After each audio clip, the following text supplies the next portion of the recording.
All right, it's time for a discussion about polar bonds and polar molecules, and I will finish the recording with some conversation about names of covalent molecules.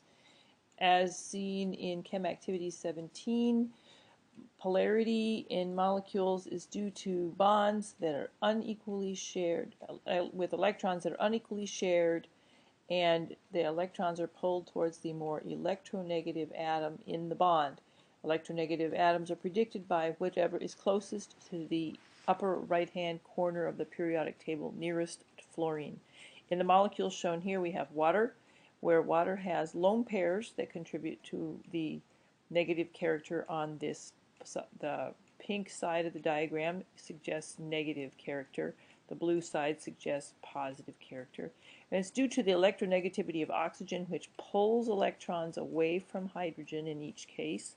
And so the oxygen is partial negative compared to the hydrogens that are partial positive, resulting in a polar molecule where the electrons are, in a general sense, pulled away from hydrogen towards the oxygen.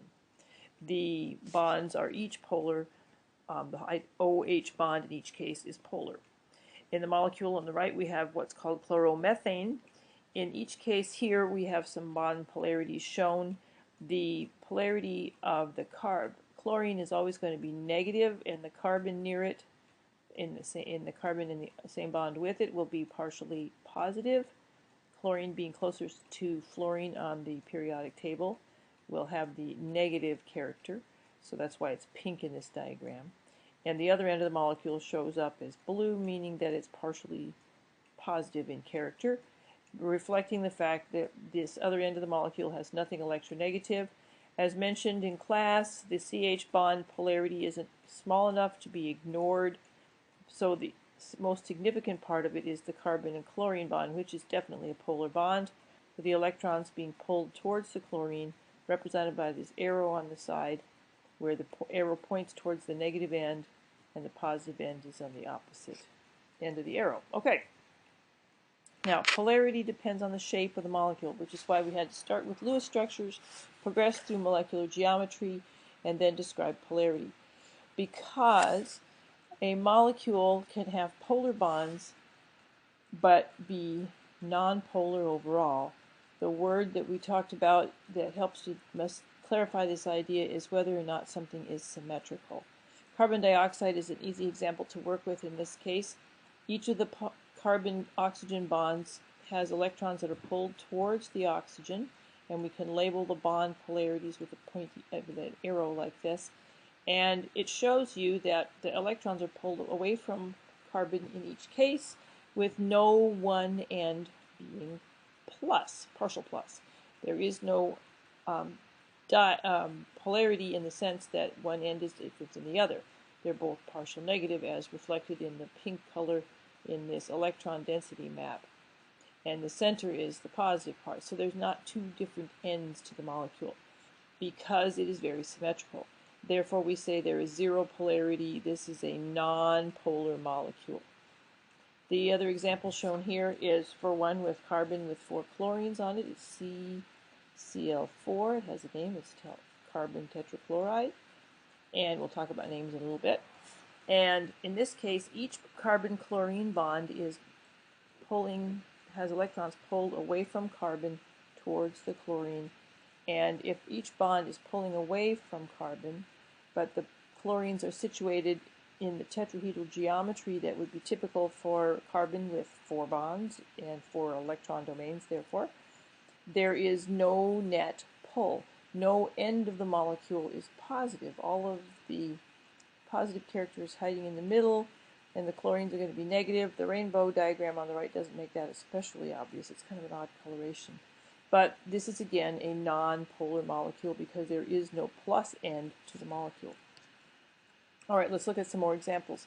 This molecule is hydrogen cyanide. It's a poisonous acid gas, and hydrogen cyanide can, if you pull together its Lewis structure, is going to have a triple bond between carbon and on the nitrogen end, there will be a lone pair of electrons that contributes to its negative character. But nitrogen is more electronegative than carbon anyway, which is why the partial negative end is on the nitrogen.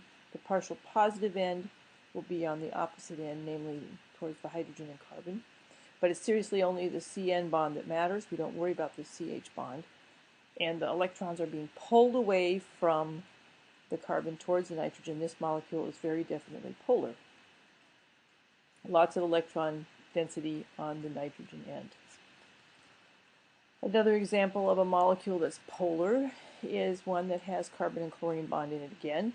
And the partial plus in this case would be on the carbon end of the carbon-chlorine bond.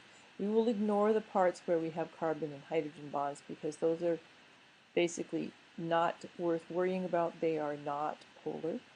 And so we will only focus on the carbon-chlorine bond.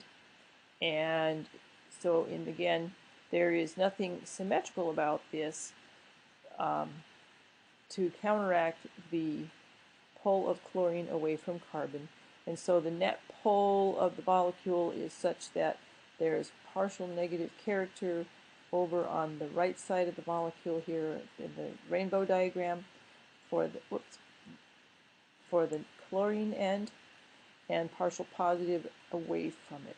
That means there's a plus end and a minus end, again a polar molecule. So we're ignoring the CH end of things, but the molecule overall is polar. Notice that a carbon-chlorine bond is kind of a common example for a polar bond, but in this case it is also a polar molecule because there isn't anything symmetrical pulling away from the chlorine on the right. Here's another curious example. Once in a while you'll run into one like this where you have a metal in the compound, which is not every day an example, but it's okay, we can look at it. In this case, we have to consider the carbon and lithium bond. Whichever atom is closest to fluorine should be the partial negative. In this case, it's going to have to be carbon, and the more electronegative of the two, leaving lithium to be less electronegative. And that's why the top end of this diagram has a blue color, the bottom end has a pinkish color. And again, this is a polar bond with the electrons this time being pulled towards the carbon, away from the lithium, which is a little different, but whatever. It is a polar molecule because there's nothing to counteract the pull of the carbon away from lithium. Polar bond and polar molecule here. Methyl lithium is the name, but you don't have to know it. Let's look at the next example.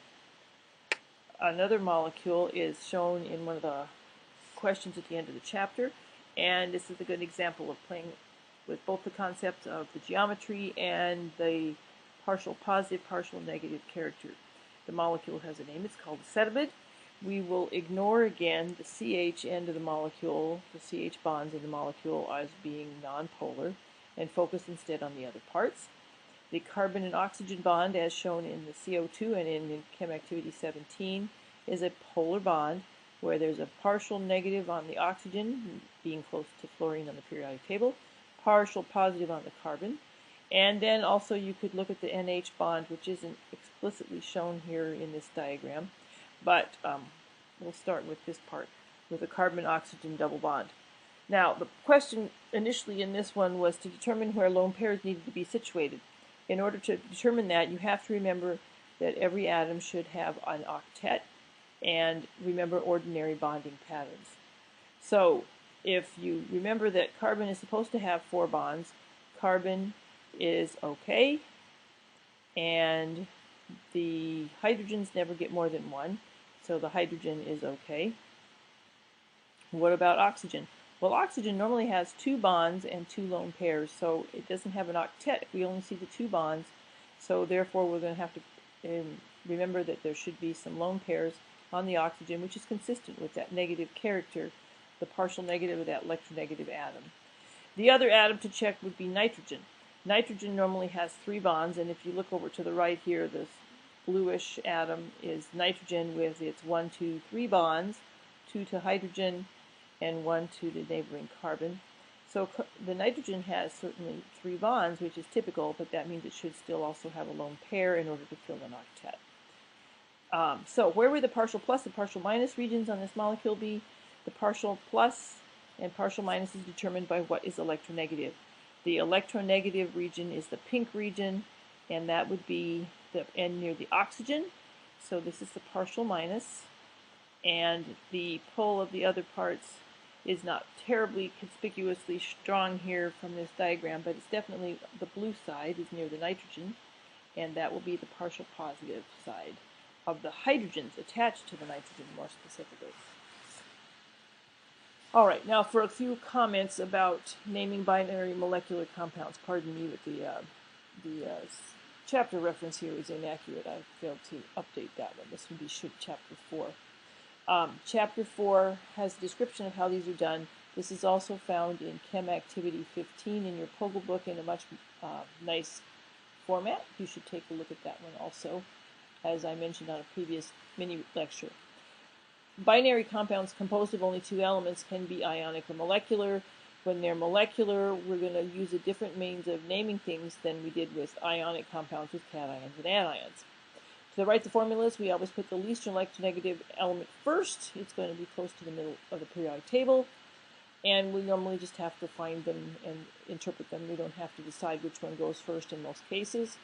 The names, we're just going to name the first element in the formula, put the prefix if needed to say how many, and then after that we conclude the name that with the second element of the formula that will have its name changed to an IDE ending, which looks just like ionic compounds, and a prefix if needed to tell how many. The chart on table 4.3 tells you the prefixes. Those are also found in Chem Activity 15 if you want to look there at either one. They have the same prefixes. I'll show you on the next slide what they look like. So using this, you name the first element in the formula. So CO, name the element. It's going to be carbon. The second element is oxygen. And we're going to specify that there's only one, so that becomes carbon monoxide. And the second one is carbon dioxide by comparison, which should be something you've already seen, looks familiar, not hard to figure out. And the third and the fourth ones here are good examples of where you need to have the prefixes to clarify. Nitrogen is many different compounds with oxygen. The first one is dinitrogen oxide, or you could say monoxide. And the second one of the pair is nitrogen dioxide, where you specify that there are two oxygens in this case. We don't always put a mono prefix in. There are times when it's more common than others. All right, so the prefixes that you'll need to remember are shown in this table: mono, di, tri, tetra, and the rest of those don't come up too often, but once in a while: penta, hexa, wow, hepta, octa, wow, wow. Hope you don't run into those. So here's some examples from the book that we can look at. They have names that aren't too difficult, but these are all molecular compounds because they're composed of nonmetals. And so nonmetals will use these rules. Don't forget that there was a whole different system with ionic compounds that was described in the previous chapter.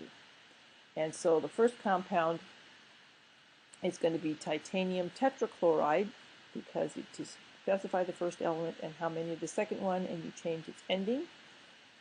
The one after that is going to be boron with 3 chlorines, so probably you take boron and then you add to it trichloride, just to explain how many there are.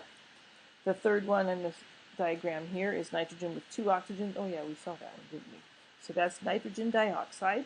The last one then is another example of how nonmetals can combine in various ways. Sulfur with 3 oxygens is sulfur trioxide. Not too bad if you get a chance to try them out. All right, a couple more. These are kind of funky looking things. There you go. Another way to do nitrogen with oxygen is dinitrogen pentoxide. Notice how you can have prefixes twice in one compound. Boron tribromide is a little similar to the previous one that we saw. And sulfur trioxide is again in this grouping. But sulfur hexafluoride, actually it's a very curious compound, is an example of where you get a different prefix that's not very often seen. These are all examples from the book. All right, enough said for today. Good luck with your homework, and we'll see you in class.